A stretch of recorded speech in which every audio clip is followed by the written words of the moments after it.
I do want for you to be thinking in terms of prevention. Here's the nutshell about him.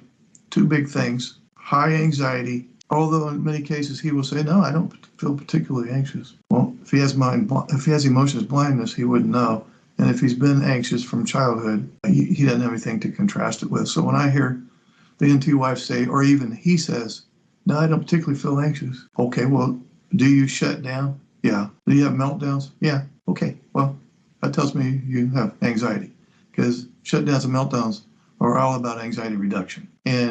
But once a shutdown or a meltdown has started, that bullet has left the gun. And so intervening in that moment, and you have tried to intervene in the middle of a shutdown or a meltdown, I can promise you every time you made it worse. Intervention, once that bullet has left the gun, it only makes a bad problem worse.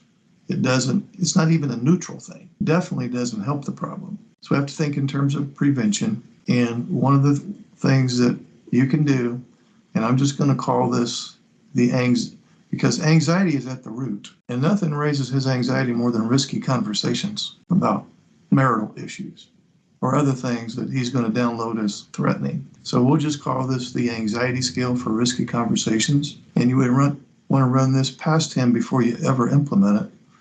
And if he's open to watching these videos, he can watch this video and you can hear it from me. So this scale is going to range from 1 to 5, 1 being very low anxiety and 5 being very high. And you're going to, with his permission, after you've approached him about this and say, can we use this scale thing so we can think in terms of prevention. So you're going to use this scale when you're talking to him about the important stuff or the stuff that you feel like you might be at risk for him doing some version of meltdown or shutdown. So if they're even remotely potentially stressful topics, I would say, okay, before we go into this conversation, can we use this anxiety scale for risky conversations?